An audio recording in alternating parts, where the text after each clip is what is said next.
The way that worked is that I got an email from my editor, Will, saying, hey, hypothetically, if there were to be a Squirrel Girl comic, what would it look like? What would you do with that? And I was like, Squirrel Girl? She's the squirrel one, right? Like, I don't know. So I took the weekend. I read all about her, which didn't take that much time, and thought about her. And by the end of the weekend, I knew that I really wanted there to be a Squirrel Girl comic, and I really wanted to be the guy writing it. And what attracted me to it was, here's a chance to do something that is all ages-y, that anyone can read, accessible, but in this larger Marvel universe that has this 60 years of unbroken narrative history there. Oh no! Squirrel Girl's in jail! It's time for another Squirrel Girl comic. It's like a booster shot of happiness, and I count the days till another amazing Ryan North comic comes out, because it's just always great. We start out with our hero locked up with her gang and Kraven the Hunter. These comics normally start out with Doreen having a conversation on social media about her last adventures, the catch-up page. And it's bugged me for a while because she'd normally be talking to Iron Man, who's been dead till just recently. I guess she could have been talking to his AI, but that problem is solved now because Iron Man's back. This issue has her also chatting with Tony about getting her out of jail, which surprisingly he can't. It made me think of Stark's scary lawyer from the Soul She-Hulk run. He was this serious little man who had a whole floor of Stark Tower dedicated to his desk. You would come up to his floor and be met with this intense, intimidating scene.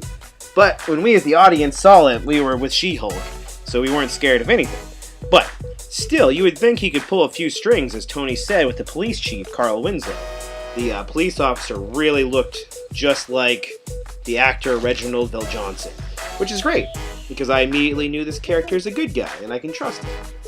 He will do things in the name of justice, and he does, and refuses to help Tony. Squirrel Girl and the crew will have to go to court. And that's when we see the She-Hulk cameo! So, great, this is really nice. They have the one lawyer scarier than Tony Stark's.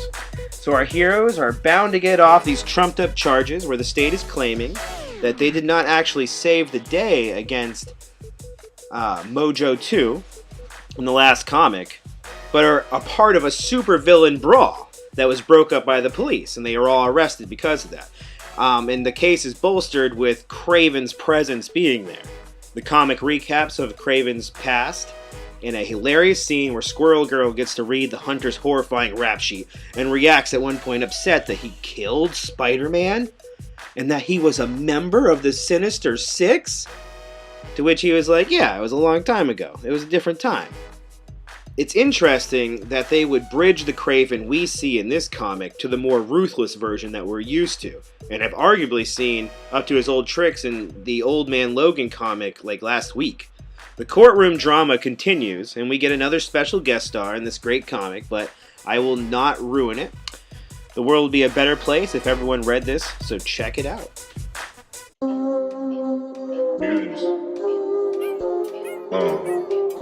DJ Phalanx. 2018.